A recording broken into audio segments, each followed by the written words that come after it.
Viral, video Kamarudin Simanjuntak klaim bongkar kasus Hambalang sampai SBY sujud sembah. Akankah mentalitas SBY makin ciut? Ditulis oleh tim redaksi jurnal, dikutip dari berbagai sumber. Waktu saya bongkar Wisma Atlet Hambalang sama IKTP kan aku yang menjalanin itu. Di situ berapa menteri itu yang saya penjalanin ya? Angelina Sondak, Anas Urbaningrum, Jero Acik, Andi Malarangeng. Kan aku yang dulu bongkar itu kan sampai presiden sujud menyembah saya. Di Indonesia satu-satunya lawyer yang pernah disembah presiden itu saya. Kalau dengar pernyataan Kamarudin itu antara percaya nggak percaya gitu, karena kadang bener kadang enggak gitu kan. Banyak enggaknya, tapi dalam hal ini kok kayaknya saya memilih percaya aja. Karena seru ini, seru gitu. Kalau sampai bener SBY sampai bersujud di hadapan Kamarudin dalam rangka menyelamatkan anaknya, wus. Ini akan jadi kasus yang luar biasa dan bisa dibongkar sampai 2024 mendatang. Dan ini akan menjadi pintu masuk bagi Demokrat menuju jurang kegelapan. Nah, kegagalan Pak SBY di dalam mengelola dan mengendalikan orang-orang di dalam Partai Demokrat itu saja sudah kelihatan. Partai Demokrat yang begitu kecil saja tidak bisa dia kendalikan. Bagaimana dia bisa mengendalikan negara sebesar Republik Indonesia ini? Yang jelas akhirnya perilaku korupsi ada di mana-mana. Karena Pak SBY juga tidak pernah berusaha untuk membangun narasi anti korupsi atau sistem anti korupsi di masa pemerintahannya. Pengacara kondang Kamarudin Simanjuntak mengklaim bahwa dirinya adalah orang pertama yang membongkar 2 kasus korupsi di era pemerintahan SBY, yaitu kasus Wisma Atlet Hambalang dan IKTP. Kamarudin Simanjuntak pun mengaku atas prestasinya itu, banyak politisi Partai Demokrat binaan SBY menjadi tersangka kasus Wisma Atlet Hambalang dan IKTP itu. Hal itu diungkapkan Kamarudin Simanjuntak lewat videonya yang kini viral di media sosial usai diunggah akun @miduk13. Kamarudin Simanjuntak dalam video itu, seperti dilihat pada Jumat 26 Agustus 2022, mengaku bahwa ia telah berhasil membongkar kasus mega korupsi dinasti Cikeas, dari kasus Wisma Atlet Hambalang sampai kasus korupsi IKTP. Bahkan pengacara kondang itu pun telah mengirim jajaran elit Partai Demokrat sampai menterinya masuk bui. Selain itu, Kamarudin juga mengungkap bahwa ketika itu Presiden SBY sampai sujud sembah kepadanya. Oleh karenanya, ia berani mengatakan bahwa dirinya merupakan satu-satunya pengacara yang pernah disembah oleh Presiden. Sontak pernyataan Kamarudin Simanjuntak itu menuai reaksi dari Ketua Bapilu Partai Demokrat, yaitu Andi Arief. Andi Arief lewat unggahannya di Twitter pribadinya @andiarif menegaskan Kamarudin Simanjuntak sudah mulai terlihat congkak dan lupa diri setelah namanya mulai dikenal luas oleh masyarakat karena kasus menghabisi nyawa Brigadir J. Ia pun juga mengatakan tudingan Kamarudin Simanjuntak kepada SBY jelas omong kosong belaka. Menurut Andi Arief, pernyataan yang bersangkutan tidak bisa dipertanggungjawabkan. Lantas jubir Partai Lambang Mersi itu menuding Kamarudin itu lagi kesurupan karena sedang dapat panggung atas kasus yang ia tangani saat ini. Ya elah, nggak si Pepo, nggak bawahannya, sama aja kelakuannya. Disinggung dikit langsung baper, langsung playing victim. Pakai narasi pengacara kondang kesurupan lagi, karena lagi naik daun. Bukannya sadar diri dan malu, karena partai busuknya terbukti masuk ke pusaran mega korupsi. Malah main bully. Gini nih, kalau barisan sakit hati, jiwanya bereaksi. Kondisi dinasti Cikeas itu ibarat lirik lagu, tidak ada yang abadi di dunia ini, yang dilantunkan Ariel Noah berjudul Tidak Ada Yang Abadi.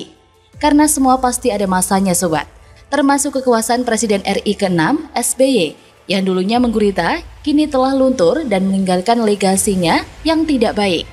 Hingga setelah berkuasa pun kehidupannya semakin dihina, dihujat sana-sini, dan segala macamnya. Dan tentu kita masih ingat bagaimana beruntungnya dia dulu, punya partai yang baru saja disahkan, yaitu pada tahun 2003. Pada pemilu 2004, sudah berhasil mendapatkan 57 kursi, dengan perolehan 8,45 juta suara, atau 7,45%. SBY juga kala itu hanya seorang mantan Menko Polsoskam di era Megawati, dan pernah dipecat oleh Gus Dur, dan Menteri Pertambangan dan Energi, berhasil terpilih sebagai presiden pada Pilpres 2004 silam, mengalahkan petahana. Namun ironinya, selama 10 tahun ia berkuasa, APBN negara menjadi bancakan hura-hura para kolega dan dinastinya. Terbukti, ia seolah membiarkan kader partainya menggarong duit negara. Hingga satu persatu dari mereka diciduk KPK, mulai dari Angelina Sondak, Andi Malarangeng, Jero Wacik, hingga Sultan Batu Gana. Termasuk juga besan SBY sendiri, yaitu Aulia Pohan, dan tidak lepas dari yang namanya mega korupsi. Jadi, kalau mau menusuk SBY dan dinasti Cikes ini, nggak perlu pakai pisau segala. Cukup usik Hambalang, sudah dipastikan ia akan tertusuk tapi tidak berdarah. Seperti Andi Arief yang merasa terusik dengan pengakuan pengacara Kamarudin. Maclep. Bagaimana menurut Anda? Dr. Tifa sentil Jokowi sebut utang untuk bangun infrastruktur setelah jadi dibiarkan mangkrak. Ditulis oleh tim redaksi jurnal, dikutip dari berbagai sumber. Epidemiolog Dr. Tifa menyentil Presiden Jokowi soal pemerintah Jepang yang memberikan hutang ke Indonesia senilai kurang lebih 43,6 miliar yen atau sekitar 4,8 triliun rupiah. Dr. Tifa pun lewat unggahannya di Twitter @drtifa seperti yang dilihat terkini.id pada Selasa 8 Agustus 2022 menyebut Jokowi utang ke sana kemari untuk membangun infrastruktur. Namun, kata Tifa, setelah infrastruktur itu jadi, kemudian dijual lagi dengan harga murah dan dibiarkan mangkrak. Menurut Tifa, hal tersebut dilakukan Presiden Jokowi selama 8 tahun sejak dia menjabat orang nomor 1 di Indonesia. Hingga berita ini ditayangkan, belum ditemukan tanggapan dari pihak istana terkait pernyataan Dr. Tifa itu. Dalam cuitannya itu, Tifa menyertakan sebuah link artikel pemberitaan dari Tempo berjudul Jepang siap beri utang ke RI sebesar 4,8 triliun rupiah untuk rampungkan PLTA Pausangan. Mengutip isi pemberitaan tersebut, disebutkan Perdana Menteri Jepang, Fumio Kishida menyatakan pihaknya akan memberikan hutang ke Indonesia senilai kurang lebih 43,6 miliar yen atau sekitar 4,8 triliun rupiah. Asumsi kurs 109,5 per yen. Pinjaman itu untuk membiayai proyek di bidang mitigasi bencana dan menyelesaikan pembangunan pembangkit listrik tenaga air atau PLTA Pausangan di Aceh Tengah. Kishida dalam pertemuannya dengan Presiden Jokowi pada hari itu juga menyepakati kerjasama di sejumlah bidang, mulai dari maritim, investasi, lingkungan, hingga energi, termasuk penelitian yang sedang dilaksanakan untuk kerjasama hibah kapal patroli. Hal tersebut disampaikan Kishida saat menerima kunjungan Presiden Jokowi di kantor PM Jepang di Tokyo. Saya tidak bisa menyebutkannya sebagai dokter yang mempunyai kapasitasnya sebagai seorang dokter, karena seringnya dia mengurus sesuatu di luar kemampuannya. Pernyataan Dr. Tifa tersebut seperti orang bego. Dia berbicara hanya dengan dasar kebencian dan ketidakpuasan terhadap pemerintahan Jokowi. Dia tidak tahu menahu soal hutang. Lagian, kesepakatan antara kedua belah pihak sudah terjalin. Segala resiko sudah diperkirakan dan dihitung, jadi tidak berdasar sama sekali. Sebuah negara perlu berhutang, tidak lepas dari adanya kebutuhan pembiayaan APBN dalam menambal defisit. Kemenku menjelaskan, utang negara untuk membiayai defisit APBN adalah konsekuensi dari belanja negara yang lebih besar dari pendapatan negara. Utang pemerintah digunakan untuk pembiayaan secara umum dan mempunyai biaya kegiatan atau proyek tertentu. Untuk pembiayaan umum, utang digunakan antara lain untuk membiayai belanja produktif dan penyertaan modal negara atau PMN. Pemberian PMN memberi ruang gerak yang lebih besar bagi BUMN untuk melakukan leverage jika dibandingkan. Besaran belanja pemerintah ini untuk memberikan stimulus bagi perekonomian dan masih belum dapat terpenuhi seluruhnya dari penerimaan negara atau perpajakan, bea cukai, PNBP, dan hibah.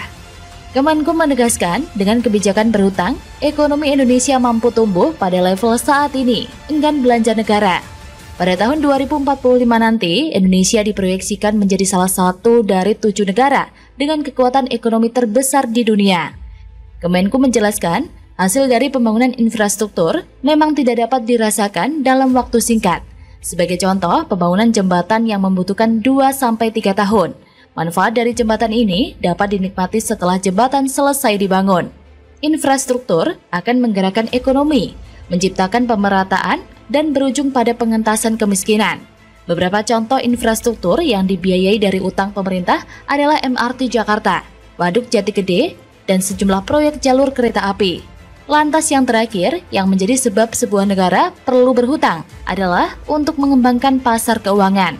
Instrumen utang pemerintah yang diperdagangkan di pasar keuangan digunakan untuk acuan bagi industri keuangan. Penerbitan instrumen utang pemerintah merupakan alternatif investasi yang ditawarkan kepada masyarakat. Jadi, pernyataan Tifa soal hutang tersebut sudah salah kaprah. Semua yang dilakukan Jokowi tidak mungkin menjerumuskan masyarakat dan membebankan pada masyarakat. Bedanya dengan presiden sebelumnya Jokowi adalah yang terbukti banyaknya mangkrak. Bagaimana menurut Anda?